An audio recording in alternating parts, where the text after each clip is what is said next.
All right, we're here with Scott Greco because Scott has a very fascinating, not very fun, but very fascinating story.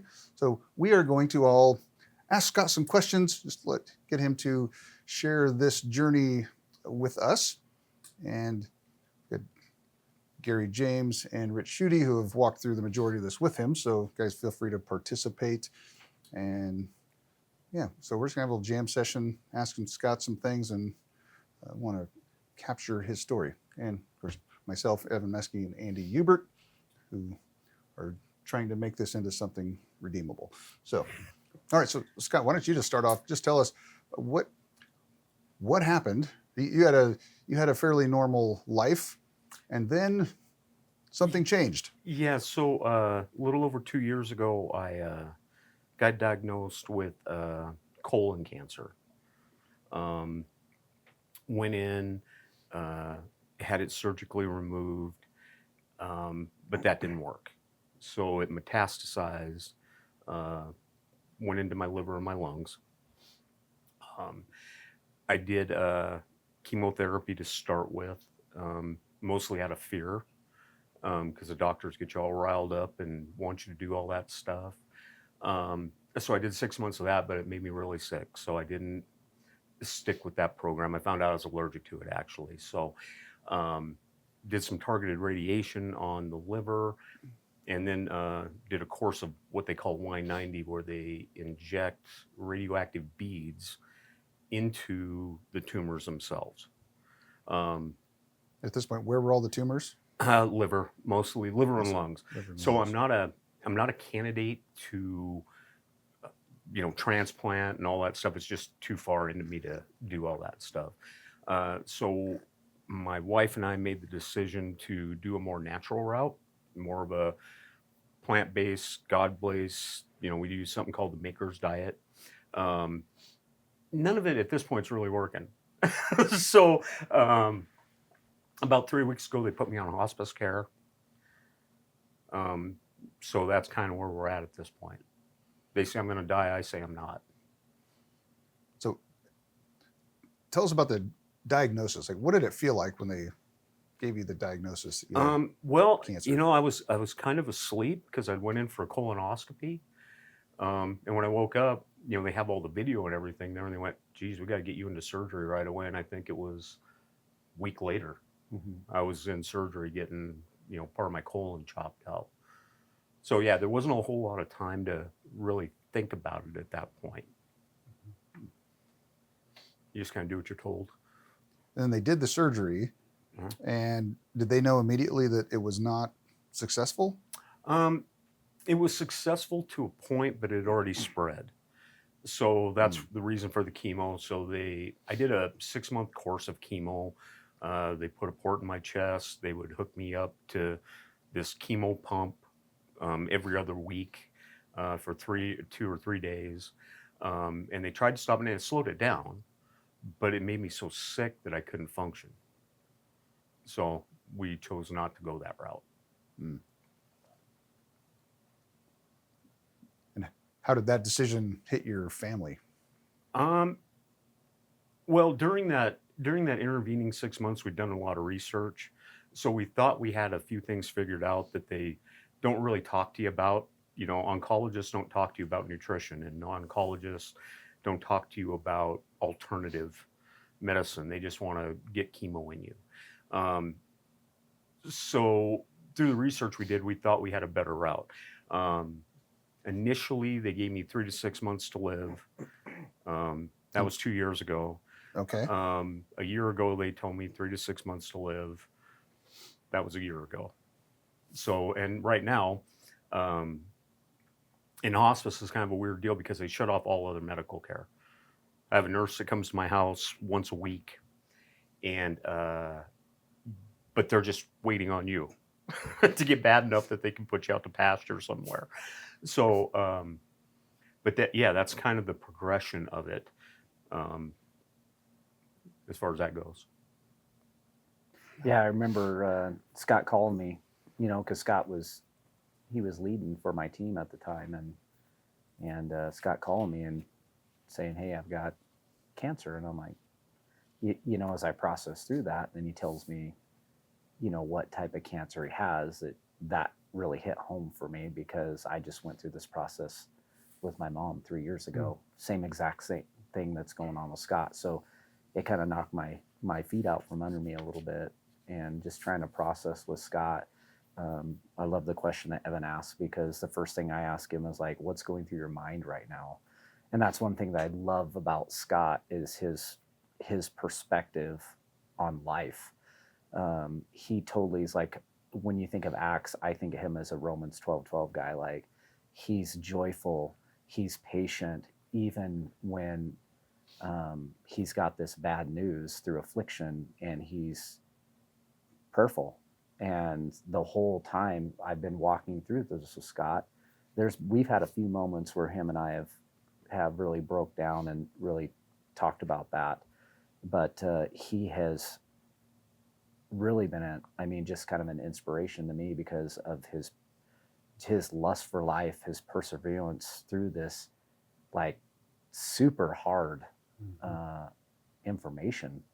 And so his perseverance through that has helped shape my perspective on not just living for weeks, months out, but the day-to-day message that we should really be processing as brothers in Christ. And I know that he's had that effect on Rich, and he's had that effect on other men. And so it was mind-boggling. And I remember the point where he told me, and I was like, what do you think about getting anointed and oil and prayed over by the elders? And he's like, let's do it. And we went and did that. When we left the room, I asked him, what do you think? And he goes, God's going to heal me. I know it. And that has been his solid stake in the ground from day one of that diagnosis, even to this point. As we were out in the woods the other day, he's like, this ain't going to kill me. God's going to heal me. And so just the perseverance that he has through that it's been an amazing journey. I mean, I don't know too many people. We go to the same gym, that we go in the gym, and here's this guy in there working out, and he's playing basketball with you guys. And I'm like, wow. I mean, yeah, it's been awesome to see that type of perseverance. Thank you. So you've been walking Rich through this too, because he's taking it pretty hard. So how's Rich doing? I think Rich is okay. Rich isn't sure all the time. It's been a road. I remember when Scott called and we talked, and it was hard because what my wife does is cancer research, and so she knows cancer very well. And so I remember she met with you guys and talked about it too, on what does this look like, what does this do. But I think that's hard because I also know a lot of history, and I hear it from her on stuff, and it's like, oh, okay. But what I love is, again, Scott's perseverance on everything, and how, we've talked Daniel 6, and where they say, you know what, God's going to save me from this. And I love how you go, but even if he doesn't, I am still going to go day to day. I am going to serve him, and I'm going to be, out there. And to me, that's just so awesome. You're running circles around me, and I'm moderately healthy.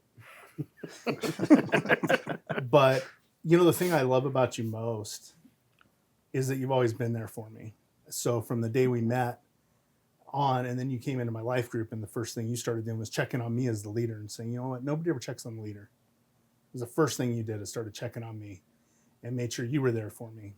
Absolutely. And the other thing I love is that you're one of the few people in my life where I can actually tell you anything and know you're not going to be okay with something, but you're going to go, okay, well, let's move past that. Let's talk about where that is in your life. So if I'm struggling with something, I'm not going to get judgment from you, but I'm going to get solid advice. And that just means so much to me, that I can actually come to you with anything and not feel ashamed in it, or that you're going to think less of me afterwards. It's very tough to do.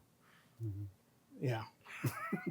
Yeah. You don't think a lot of me to begin with, so it's okay. The bottom line is this. No one does this alone. it's an incredible support system here. These are the two primary guys, but there's a lot of people all over the place. And, for my wife too, her support group just hands on her all the time. And that's more important to me, because, for me, dying's not the big deal.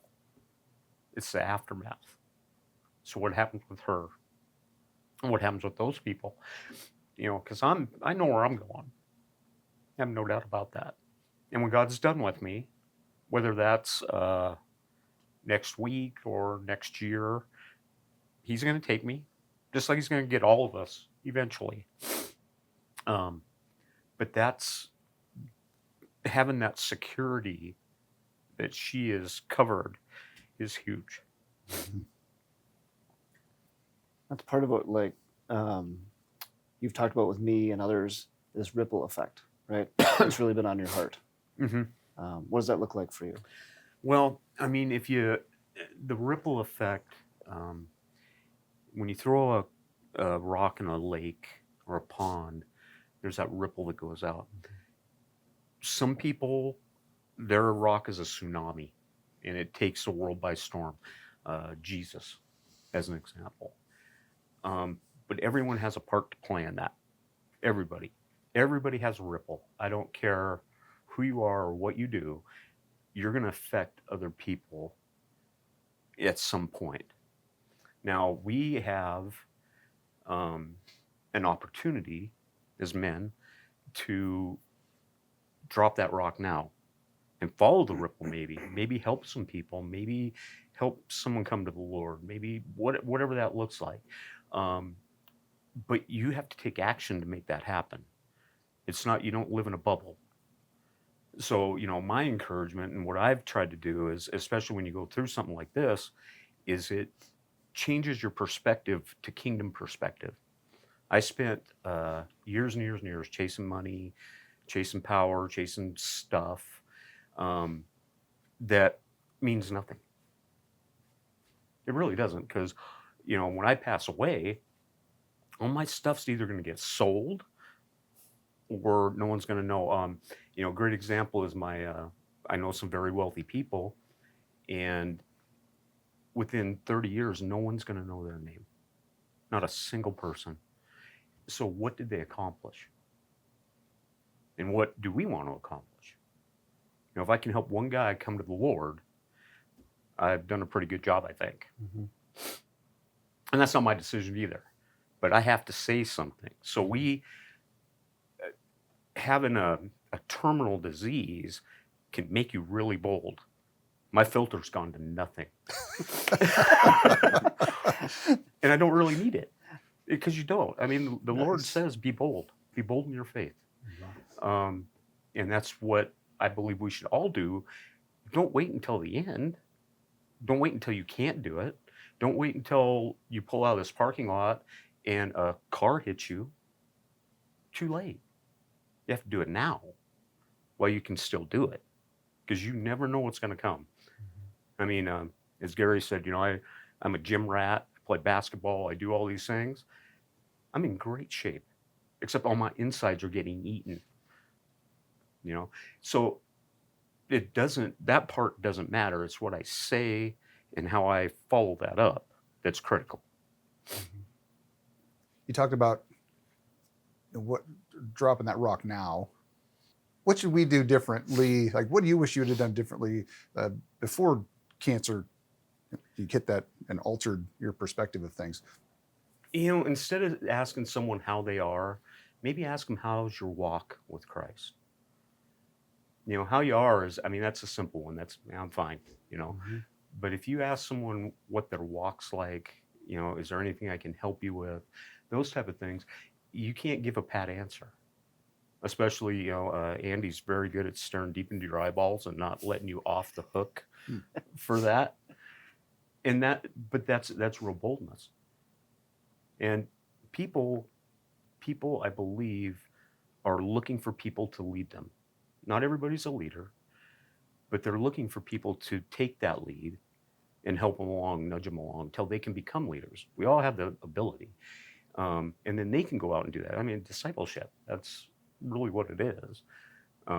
Just couched in a different term. It's not, but that's what we're looking for, and that's what God commands us to do at the end of the day. Right. Nate, you said something the other day. You said true surrender equals no more worry. Talk about that a little bit. So when I figured out I couldn't beat this by myself, I gave it all to God. And for a while, I tried to pick it back up and go do something with it. That didn't work. So I gave it all. I don't even think about it very often. I mean, unless I'm, hacking up a lung or whatever, I don't think about what the consequences of the cancer is. I think about the consequences of if I don't do something. What if I let this opportunity go by? And this guy really needs it. I'll tell you, at our gym, we had a guy, Gary and I go to the same gym. Rob, neither one of us knew he had prostate cancer and went through surgery because we didn't ask. I didn't, but his wife told me. So those type of opportunities, if you dig for them a little bit, I think are always there. Like I said, people, that surrender part of it, God will give you the words. You don't have to, I'm not a Bible scholar. I'm not any of those things, but God will give you the words to say. He's not going to, that's what he told us to do. So you would think if that's a command, he wouldn't cheap us out on the words, right? So but that's what we're supposed to do. And surrender to that voice up there that says, hey, go talk to this guy. Go say this to this guy. And when you surrender, that's easy because the words are already there. Everything's there. Yeah, that's one thing I love about Scott is we've had some long conversations on drives and stuff. And, the thing that came to mind when, he was invited to do men's breakfast. I'm like, what are you going to do it on? He's like, I have no idea. And we just started talking. And I'm like, let's talk about time and value. Some of the things he's already hit on this is how much time do we really have and what do we value as we go through our life? And Scott was like, I think that's really good because I'm like, the reality is we talked about his rock and his impact on people is like, forget about time and forget about what you're pursuing in your life right now. Let's talk about what we're going to do with that time and how we really make an impact in people's lives. How is he going to make an impact with these younger guys in our life group? How's he going to make an impact with younger guys and guys on our team who are just coming to know Christ? And so Scott's been really good about being bold with some of these guys. Like, why are you pursuing this? Why aren't you pursuing this? For me, the pursuit of excellence is actually pursuing Jesus Christ. That's the pursuit of excellence for me. And, pursuing people like Scott and Rich and our team doing vice versa. But his boldness has really come out when it comes to talking to guys about what they're pursuing in their life and time, because 2 years ago, Scott thought he was going to live till potentially 100, right? And he still may, right? We talk about this all the time. God may still grant him his life until he's 100, right? And he's hanging on to that. That's what I love about him. But in the retrospect of that, also, he's like, hey guys, you could go out tomorrow and be hit by a car, or you could slip in the woods while you're hunting and something happened to you. What are you pursuing right now in your life that really should matter and is going to have a long-lasting ripple effect? And the ultimate answer is, Jesus. And so I've been really proud of him and the impact that he's made on some of the men on our team. And he's, like I said earlier, he's changed my perspective along with Rich's on what's important in life, because we do this for a living to a point. We're servants, but sometimes we can get task oriented versus, Christ oriented. And so he's helped reel me in a little bit and bring that back into perspective. So I appreciate that about him. So, Scott, what's the best thing about cancer? Well, the best thing about cancer is it does change your perspective. You don't have a choice. It's interesting that when you're in a situation like this is God does not give you an option. You know, it's not lay down and die or go do this. It's, hey, you better go do this because at some point you're going to lay down and die. So, but I mean, that's everything. I mean, like I said, 2.5 years ago, I had a pretty high flying job. I was traveling all over the place. I was doing all that. And I thought that's what I was supposed to be doing. Boy, was I wrong. Hmm. And, God has put me in a position where I have to be bold in my faith or sit on my couch and do nothing. So I'm not going to do that. But that's the best thing about cancer. It's gotten me to a point where, I read the Bible every day. I do all those things that I wasn't doing before because I'm going to go meet him. I better be sharp. I better be way sharper with him than I am here. It seems like you almost have more freedom in one sense. You do, because what are they going to do? Kill and eat me? It's it's not like. I guess you can get mad, and if you want to raise your hands up in the air for hitting a guy with stage 4 terminal cancer, which I'll promote everywhere, great. But the point of it is he's taken the fetters off. Mm-hmm. When they talk about breaking the chains, that's a real deal. Because I don't have to worry about what some guy thinks about me. It doesn't matter. The people who I care about their opinions, most of them are right here. Outside of some family members and that type of stuff. So what's some guy gonna say to me to make me falter? Mm-hmm. I haven't found anything yet. And really, one of the things I've found is if you get more bold, people don't argue. They want to listen. Like I said earlier, they want leadership in a way where they can go, that guy's doing that. And he's still moving forward. So they want to follow that. Because we are empty in a lot of ways. A lot of men are very empty when it comes to leadership and who they allow to speak in their lives. Most men don't allow anybody. I got smart early in this journey and let people talk to me. Hey, you're doing this. You should be doing this. You need to listen to this. And not that I just take it carte blanche, but I listen. I go, okay, well, how's that line up scripturally? Yeah, I should do that. Mm-hmm. And I hang around with some pretty smart people. So it makes sense. And then I just regurgitate, well, Evan, I'm sorry. I'm sorry to chunk you into that category, but those are the guys that I listen to. And then I get to spit that back out. I don't have to make up everything. Mm-hmm. It's already there. What's been helpful, particularly from these guys in this journey? Just knowing that they're there. And that they're praying for me. That's huge. It was amazing how many people were praying. And you can't ask for that. And I can't beg that. That just gets to happen. But these two in particular. Yeah. So how has this cancer diagnosis affected your relationships with your wife and kids? It's drawn us closer. Not initially. It was a little hairy at the beginning, but one of the things about cancer is, versus a heart attack or a car wreck or something, is you do have time to prepare. And you have time to talk, and you have time to discuss the important things. As I told my wife, I said, I don't care what happens to my guns when I'm done. It really doesn't matter. You figure that out.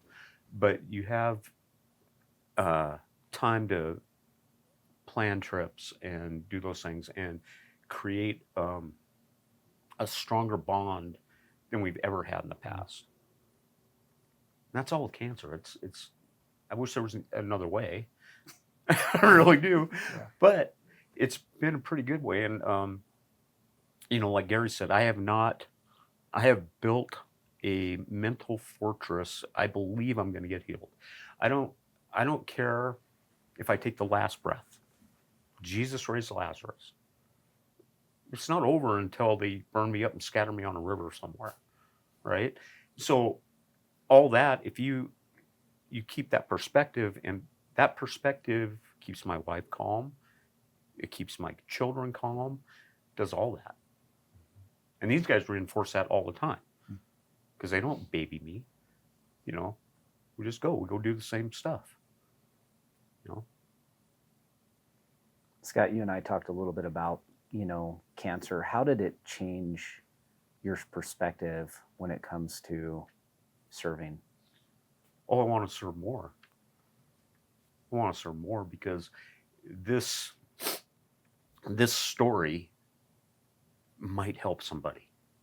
I don't know who, I don't know how, but if I can put that out there for people to use, that makes a lot of sense to me. Like I do benevolence.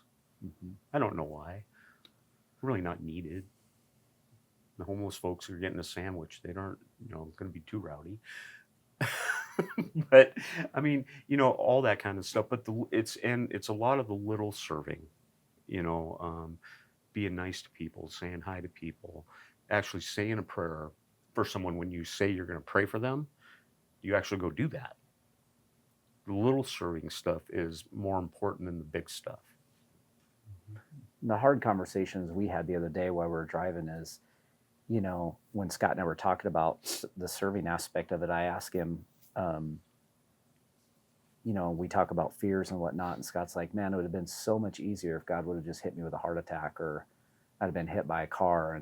But as we talk about preparedness and we talked about serving, as most of us men in here know, the longer we're alone with our thoughts, the more it gives the devil an avenue to creep in. And where Scott and I talked about for the mental health of the mind is to focus on the serving aspect and serving others, which helps break that monotony of that thought process where we're alone just focusing on our own stuff versus him. He's done a great job of giving that over to Jesus and focus on serving others in a way that has really helped some individuals on our team and stuff. So I've been very proud of him because he has stepped forward in a large way and serving 3 or 4 times a week.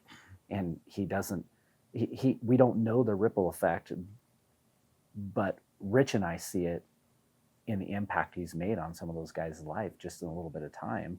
Where Scott going through this, when I think of the term hero or the definition of hero, that's the guy right there. Because as strong as I am, I don't know that I would be handling it as well as he's handling it. But I do know, we talked about, if I was alone with my thoughts and I isolated, it wouldn't be good. Yeah. So focusing on serving others has been a huge benefit, not only to him, but to others in the impact of that. Well, and that's one thing with, you know, the guys in the audience out here. You don't get to see that ripple. So, you know, I do it day in and day out as much as I can. And some people don't see a result and they quit. You don't know what that result is. You don't know if that's 20 years down the road where that guy goes, hey, I remember a conversation I had, and that brings him around. Has him take the gun out of his mouth. Whatever it is that's going on, divorcing his wife, it could be anything. But you don't know what that has, and that's why you continue to do it. You know, Jesus knew it was coming. He didn't quit. Kept going till the end. So what I'm curious about, Scott, has having cancer, this terminal diagnosis, slowed down your driving at all? No, Evan, it hasn't. Still a road rager. I'm working on it, Evan. That's probably going to be the last thing I give up. What did I say the other day while we were driving? Somebody cut you off. Did I cuss at them? No. No, good. No, you wanted to. And I said, is that where you want to be when Jesus comes back? Yeah, no, it's not. No, I'm working on it though. That's one of those things. Road rage is kind of taking a back seat to a few other things at this point. I'm uncomfortable right now. So you're not perfect. No, far from perfect. But I try. And if I have questions, I ask. Especially, like I said, I'm not a Bible scholar. I read a lot, I retain a lot, but I don't know all of it. And that's when I ask, hey, what does this mean? It's like Melchizedek. It drives me nuts. I don't know who the guy is. He shows up twice. He wanders around. I don't know what he does. But, I got to go talk to Bill Krause. But I mean, stuff like that, and that's important, and if a guy's going to ask you a question, you don't have to know the answer. You just have to know where to find the information. And I mean, this is an incredible mind trust that's up here right now. So, there's ways to get the information if you don't have it. So what would you tell the average guy in our church about perspective and boldness? What would you say? What would the takeaway be? To say, here's what I want you to take away from this. Don't wait until something really bad happens to pursue that passion. Because that's what people do. There's no atheist in a foxhole, right? But you're already in the foxhole. Don't wait for that. Go out and do it now. Teach your children how to do it. And however that looks for you. I don't know. My methodology has changed over the years just because I've gotten different. I'm different now than I was 10 years ago. But don't wait. That's the whole thing. This whole, I appreciate the opportunity up here, but this is a call to action because we are all short timers here, whether you realize it or not. You might be 20 and think you're going to live forever. You might be 80, but we're all terminal at some point, and just don't wait. Make something happen now. Clean it up later, but go make something happen now. So if you were, so you have the opportunity because you get to speak into our lives, just like you let us speak into yours. What is the thing that you would tell us individually to help us? Don't ever let an opportunity pass, because we all do. We're in conversations with people. Whatever, it may be someone very close to you, it may be someone you just met. I know you're really good at the home group side of things and bringing those people together. I've let hundreds of opportunities pass where I could have spoken to someone's life. Maybe it would have worked, maybe it didn't. But I've let hundreds of them pass over my life. Don't let one, because you don't know what that guy's going through. I saw a T-shirt the other day that says, everyone you see is fighting a battle that you can't see. So I believe I've come to the realization that is God's prompting to get you to be the hands and feet. And a lot of times, I don't know about you guys, I do it. I just poo-poo it. Yeah, oh well, I'll get him next time. There might not be a next time for you or for him. Him's more important. So don't let that pass. I think Scott had an important point the other day, and he may not remember exactly saying it in these words, but when you fully surrender, the priorities in your life are really focused greatly then. The things that you were focused on are not the same as to what they are now. So I love that. When we talked about what did that look like to surrender, that whole thing, because Scott's a lot like I am. He's a guy that he has the desire to want to control every aspect. And as we talked about cancer, it's like he has zero control. That's very true. But that allows you freedom too. So, what are you going to do with it?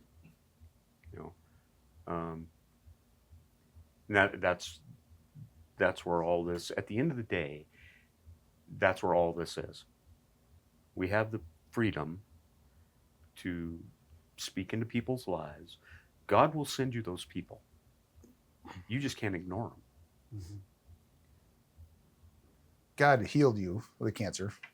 You go to the doctor, like, it's just gone. And you've got another 30 years to live. I go twice as hard as what I am now. What do you do different? I get a lot more Anything? focused. If the distraction, if I didn't have to, cancer's one of those things that you think about all the time because you can't outrun it. You know, it's not like the flu or a cold or any of those things. But if I didn't have to focus on it as much as I do, I could go twice as hard.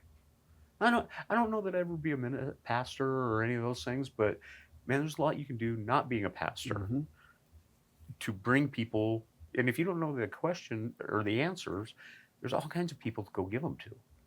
You know, so I don't. My life's finite either way, right? So it doesn't matter if God came down and took the cancer. I'd write a book. I'd be on testimony. I'd be speaking everywhere, because that is a miracle. You know, so yeah, I wouldn't have to worry about it anymore. So I could just go do. You'd have another community pastor. I don't know. We'll see what happens when I speak. Could be bad. Well, it's so funny because we talked about that. I kept saying, Scott, there might be 500-600 guys there. What are they going to do to you? Nothing. Nothing. Yeah.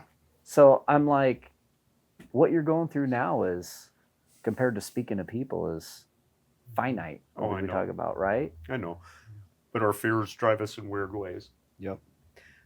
So, but like, you know, when you guys asked me to do this, I really didn't want to say yes, but I just did. I mean, because it's an opportunity. And how many, if I'm going to live by all the stuff I say, how many people get that opportunity? And if I blow it, I blow it. It's no big deal. But what if I do? What if I touch one guy? Just one. And he comes to you and he brings his friend. And now pretty soon we have a pretty good sized ripple going on. Yeah. And that's what the goal is. What would you say to the guy in the audience who isn't quite buying into the whole relationship with Jesus thing yet, kind of sitting on the fence? What would you say to him? You've got nothing to lose and everything to gain. Jesus takes time, right? And it takes vulnerability. It takes you opening up to someone you maybe don't know that well. When I met Rich, I didn't know Rich or Gary or any of you guys, anybody. But if you'll open your heart to that, you're going to get to know some people that are just going to be phenomenal in your life. If you shut them out, you lose. They don't lose. I'm a big Jim Putman fan of my part, their part, God's part. My part, if I'm going to be true to what we talk about, I'm going to be true to my belief, is that I have to speak. I don't have a choice. But they have to listen at some point and maybe do a little research, maybe read a little bit of the book. But yeah, I mean, if you're not buying it, pick up the book. Come talk to somebody that can explain those questions you have, because the only reason you don't believe is you have a question that hasn't been answered. That's good. I think if I'm a man in the audience listening to this, listening to just what Scott said, and I'm in his shoes, I'm going, you know, for me, that's a huge positive, you know, and I honestly believe that as we pray that God's going to bring those men that are ripe to be picked, right? That they're going to hear Scott's story and they're going to latch onto that even in the midst of his suffering, and people don't know him. And we go back to the gym thing where I have a little bit more relationship with the owners, and she asked about Scott. She knows Scott. She's like, hey, this guy hasn't been here. And I'm like, well, Scott's got cancer and Scott's terminal. She's like, no, he's not. I'm like, yeah, he is. you wouldn't know that, right? You wouldn't know it by just how he lives his life, right? But I could tell right away that it made a huge impact in her life, because at the same time her husband was going through a different sort of cancer, and she was that little hook. And they, like I said, they've come here a couple times where we've talked in the gym. I got them to come for Christmas and Easter, and then James now, that we just, like, it goes down to boldness, like Scott, of just talking to people in the gym. Now James running on the treadmill, and James is here now and on my team at church. And so shared some of that story with him about Scott, and he's like, wow, that's amazing. Yeah. So I think if you're the guy in the audience, you're going to be highly tuned in to what he has to say, and it's going to I think it's going to make a profound impact on people. Absolutely. I mean, that's one of the things for me, just being inspired. I used to, I've told you this, I used to play basketball when I was 27, and there was a 50-year-old guy running around out there. He couldn't play that well, but he was running around. And I was like, man, if I could be 50 years old and just be that guy, that'd be awesome. Well, now I'm 47, and I think I'm a little ahead of that guy, and I wish I could be you out there running around, because I appreciate that. to be this far along, stage 4, hospice, you have no idea. Like you said, like, you have no idea. People walk by you, no clue, right? And there's something special that the Lord is giving you right now, which we're praying for that to continue on. But just the way He's made you and gifted you, it's unseen. And I don't know that you see the impact the way we do. I 'Cause just absolutely sitting here don't. feeling it. Yeah. But it's the Lord, right? I mean, Yeah, like, it's all absolutely. from Him, which is, I love that's what you point it back to. You don't point it back to, I've stayed working out, I've eaten this way. You've tried a bunch of different things. Thankfully, He's blessed some of those things, but it's how He's made you. Yep. Yeah. No, it's all about Jesus. At the end of the day, no matter what I do or say, it's Him. And I don't have any control over that, except the action part, except opening my mouth and speaking to people. Was it easy for you to get there, or was there a wrestling match? I wrestle with God all the time. There's nothing easy about this, but it's because my brain is so finite that I can't understand it. I want to. I ask Him every day for wisdom and say, hey, why all this? I don't get it, but He has a plan. Everything works for His glory. And whatever that plan is, I'm going to be part of it, even though I don't understand it. I don't have to understand. I just have to participate. It's good. That's good. That's a good quote right there. Yeah. Yep. Yeah, and we've talked about, Acts 4 and how we see you in that. What stood out to you in Acts 4? Like, if you could give a little backstory, what's going on in that? I'm Acts going to 4. have to read that a lot more, guys.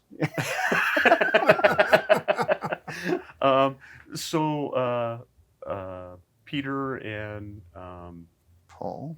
Paul, are in jail, and I don't know. I'm kind of a 10,000 foot guy when it comes to all this stuff, but they never give up. They just keep preaching. They just keep bringing people to God, and they don't.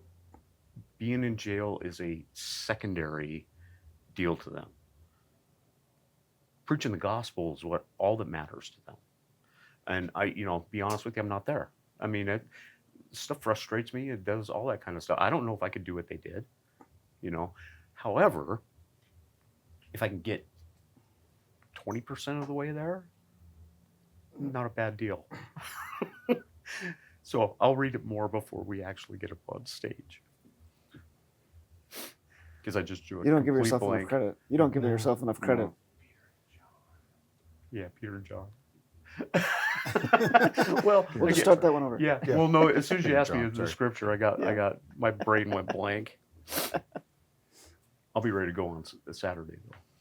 Yeah, you won't. I do want to say one thing that really, it's kind of in the same lines that impresses me a lot, is you could have just sold a bunch of your stuff and went and hit every one of your bucket list things. I want to go do this. Now you and Jamie are planning trips this spring, and that's awesome. because it's you and Jamie planning trips this spring. And that's great because that's more of that connection and that. But you didn't just say, you know what, I've always wanted to go do this. I've always wanted to do this. I've always wanted to do this. I'm going to go do those things. You said, okay, I'm going to serve God where I'm at and make an impact on everybody around. And didn't just say, well, I'm going to go buy all the toys I want and go run off. And I've seen men do that. I'm going to run off, leave my family, and do what I want to do during this time and disconnect from my friends and basically be a hermit on the road and do my thing. But you didn't. Well, all those,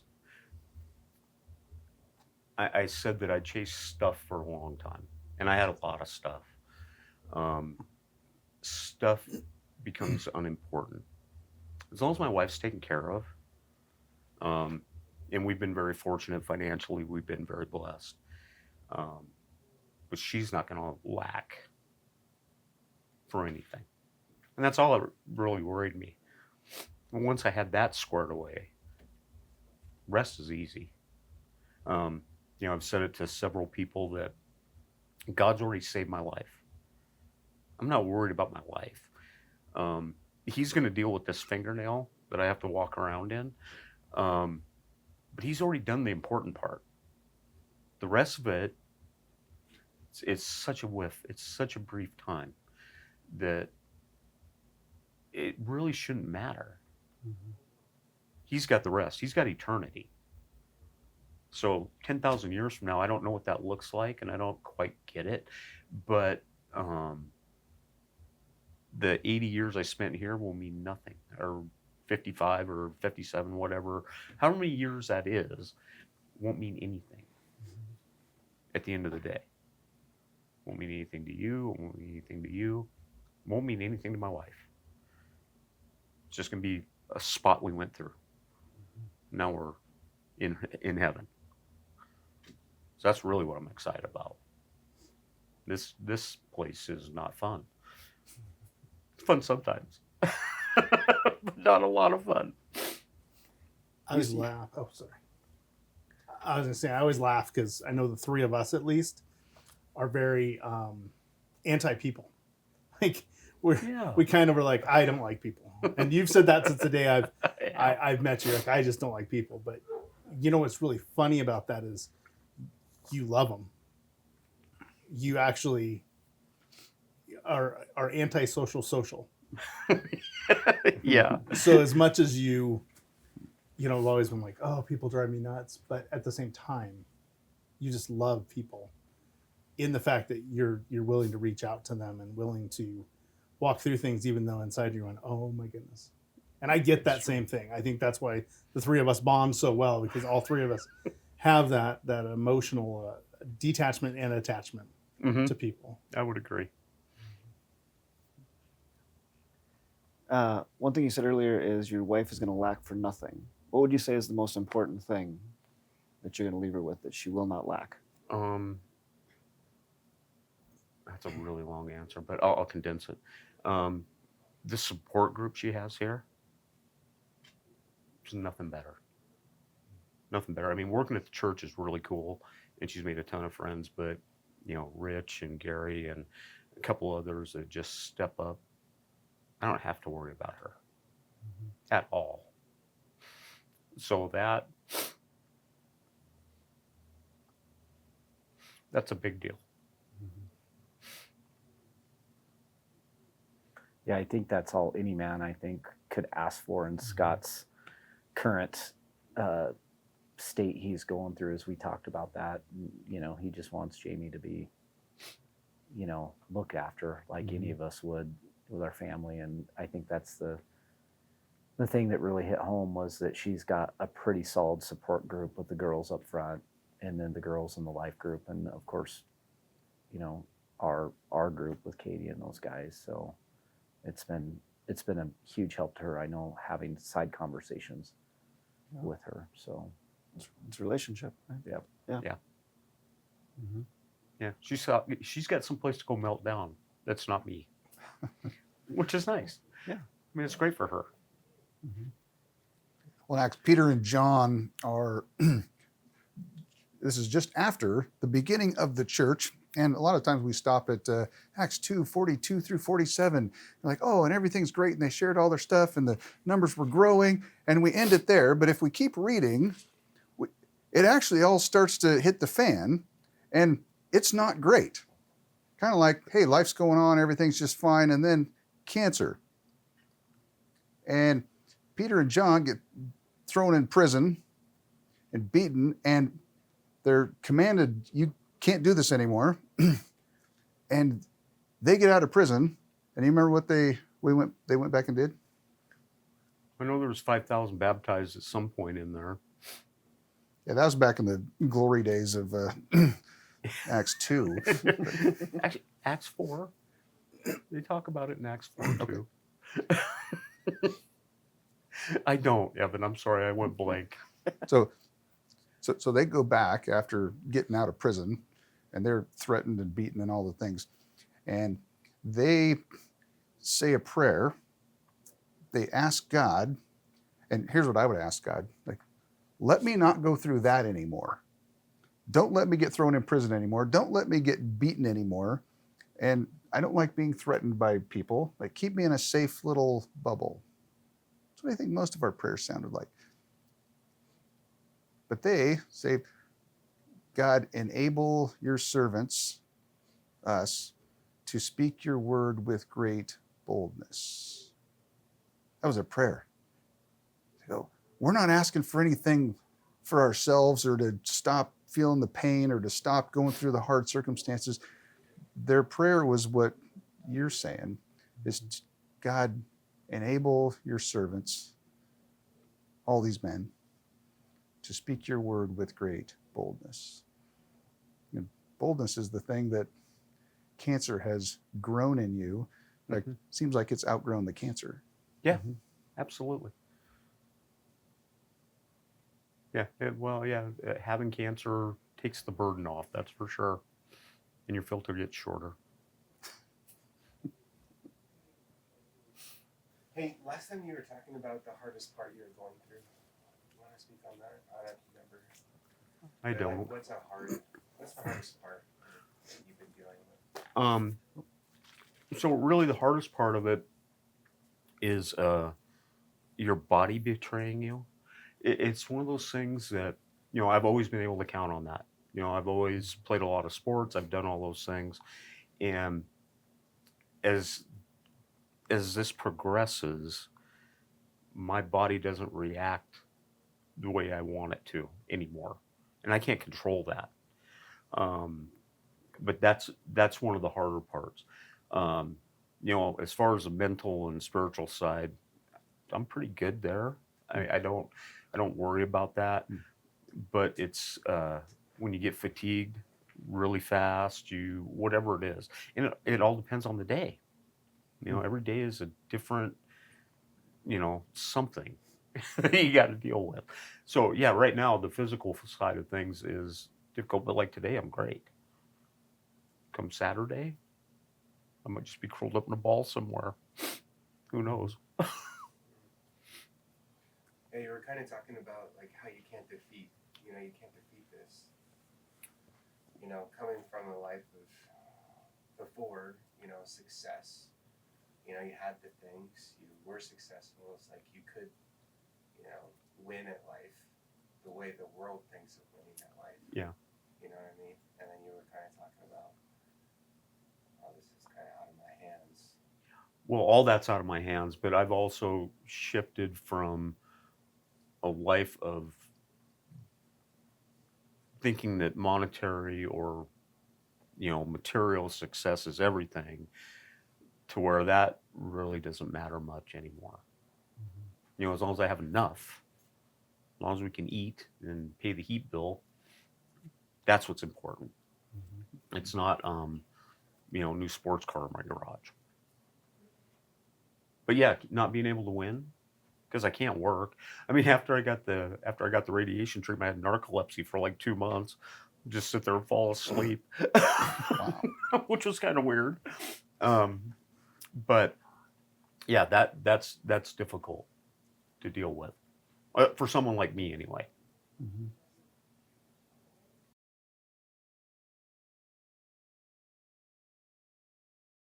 So Scott, you had some plans before this whole cancer diagnosis happened. What were those plans? We sold our house in the Spokane Valley, and we moved over here specifically to buy acreage.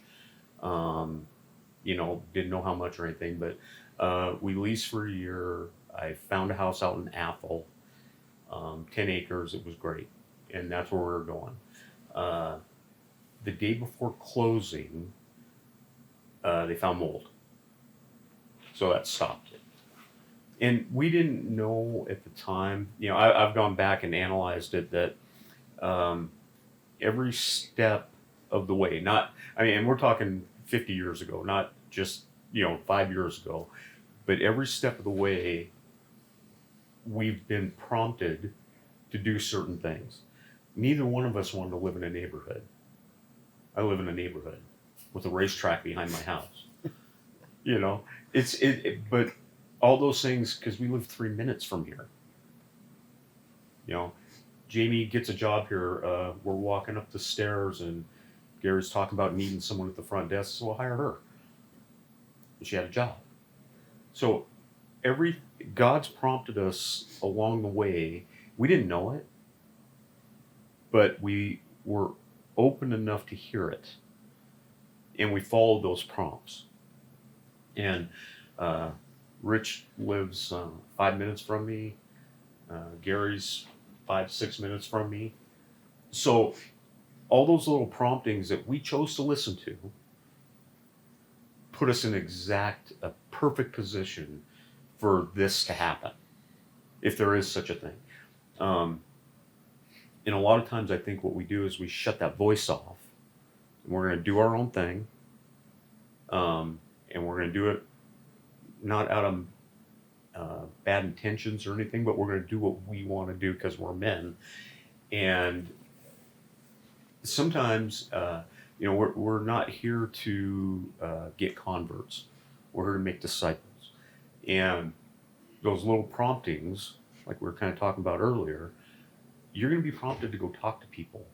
And you may go, I don't really want to talk this. But he may be the guy that needs it the most right now. So, my encouragement is to follow those promptings. Open your ears enough and your eyes enough that God can use you. And when he doesn't, I don't know that God likes to do anything in convenience.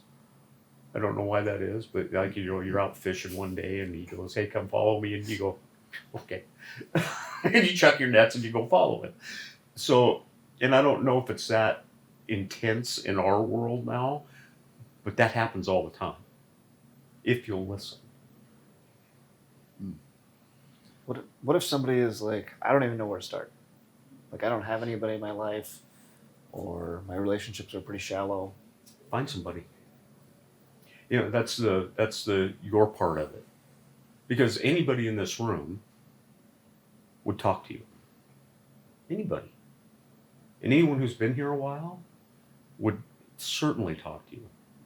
So take that first step. If you don't know what to say, go find someone who does know what to say, at least a little bit, and steal that from them, and then go talk to whoever you need to talk to. Because trust me, I don't know half of what I should. I wish I had started reading the Bible 30 years ago. I'd be pretty sharp by now. I didn't. So I got to wing it a lot of the time. But that would be my encouragement, is find a guy that can mentor you, that you can go talk to and ask those questions, and let them bring those questions to you. And you'll have the words. God will tell you, hey, go read, Daniel chapter 5 or whatever it may be. But he will do that for you if you're willing. So what's it done in your life to have these guys? There's no words for that. I have secular friends that I couldn't talk about any of this with. I can't call them at 2 a.m. and go, man, I'm freaking out. It doesn't happen. These guys, any day, any time. And I know that to be true.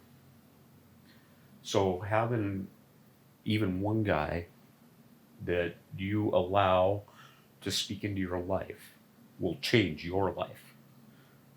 Not so much about them, it'll change your life. And then you can take that same experience, because now you've done it, and you can translate that to someone else's life. The ripple. I think that's why Scott really likes Rich and I, because we don't have a filter either. No. And we won't let him get away with anything, and we'll call him out on his stuff. And he allows Scott and I the grace and the ability to be able to speak real truth into his life, of not just telling him what he wants to hear, but telling him what he needs to hear. Just like us, his biggest fear is like, what if I break down on stage? I'm like, so what? That makes you more human and more attractive than it would be to somebody just standing up there talking about something, where a lot of these men in this room, we can relate because we're not out front processors. We process a lot on a mountain by ourselves, or alone, on a mountain with another guy that we feel comfortable with. And I think that's where we gotta, we talk about scripture. When we love each other, we'll tell each other the truth. We won't let us get away with anything less. And that's why I think he's been good for Rich and I, and Rich and I have been good for him as well. Absolutely.